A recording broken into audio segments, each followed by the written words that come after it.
Yesterday, we learned that the country's unemployment rate grew to 33.5% in the second quarter.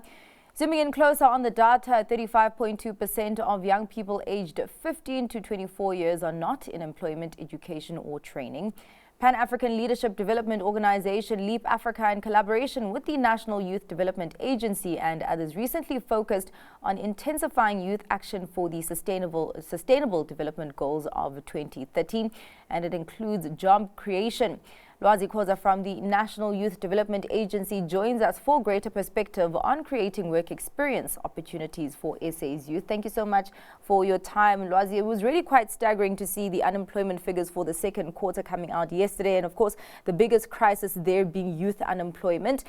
There are more youth entering the workforce, but is there a mismatch between supply and demand? Good morning. Well, good day to everyone, and thank you very much for having us this afternoon. And I think that when you're looking at the number of young people that are qualified and are job seeking, you're seeing a very minor percentage and a fraction of those youth that are currently unemployed. And when you're looking at the number of young people that are unemployed, unskilled, uneducated, and have not undergone training, you're seeing a great vast of young people falling into that category. So I think before we even look into a skills mismatch, or before we even look into whether or not young people are qualified for the job, the question must be, are we training our young people sufficiently? Are we skilling them sufficiently? And are we educating them sufficiently?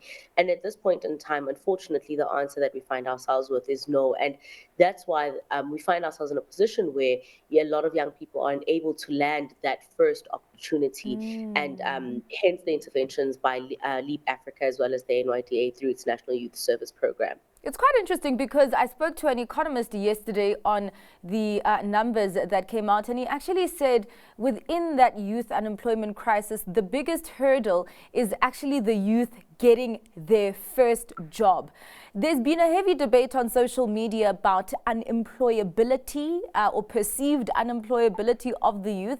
Is it that, or maybe just a lack of willingness or incentives for the business community to actually hire first-time workers so that they can get that experience?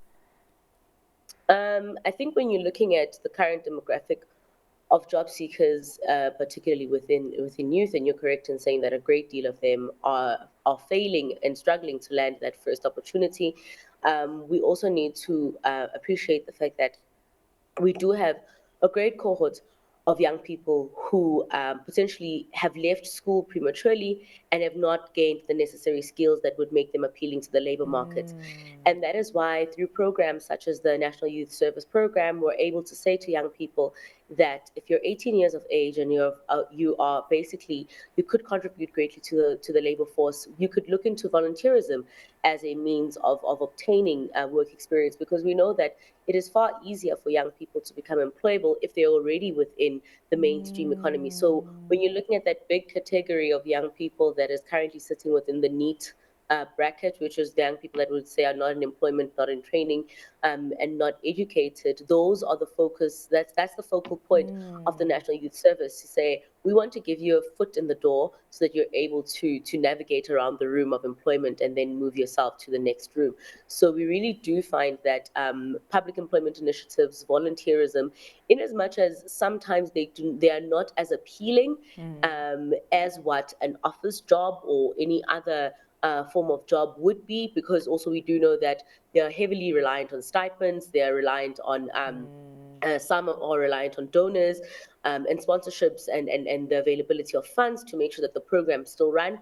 Some are very short term, and you then find a lot of young people moving horizontally across different public employment initiatives as opposed to scaling up. So we do find that ensuring that young people have is really, really pivotal for us as the agency. It's really interesting. Also, you talk about that gap where, a lot of them will be stuck on this horizontal kind of movement within those kind of bridging skills programs where they don't really necessarily move to the big corporate role. You talk about, a lot of young people graduating and then wanting this big office job, and now where they're looking, their focus is on the big corporates. Could we maybe also be overlooking the role that small businesses can play in this effort?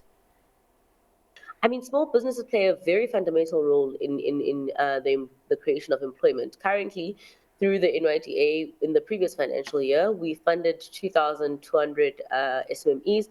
And from those SMMEs that we funded during our post disbursement analysis, where we then obviously would go and visit and see the impact of the funding, we're able to witness that 6,700 jobs have been created from the 2,200 businesses that have been funded. So Yeah. there's generally a ripple effect in terms of the creation of employment and through SMMEs. So we do also encourage SMMEs to find means of employing other young people, particularly because a lot of these SMMEs are located in our communities. They already understand the needs of our communities, and given the ability to scale up, they'd be able to then serve the community better by ensuring that they create employment for the young people in those various regions. Yeah. Just lastly, as we wrap up the conversation, Lwazi, we talk about this demographic dividend in Africa that's supposed to boost the economy.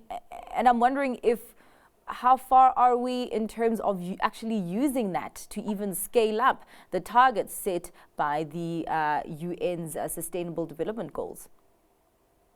I mean, when you're looking at the great deal of our ideal labor force, you're looking at the ages of 15 to 35, which Yeah. currently is being lost within an unskilled and uneducated and untrained market. So ideally, like I'd said in initially, for us to be able to obtain those goals and for us to be able to reach those goals, we really do need to go back to grassroots skilling, grassroots industrialization, and making sure that people are fit for purpose and are able to join the labor market and the formal economy in order to contribute to the global economy at large. No, all right. Well, thank you so much for your time and your insights there, Lwazi. That was Lwazi Khoza from the National Youth Development Agency.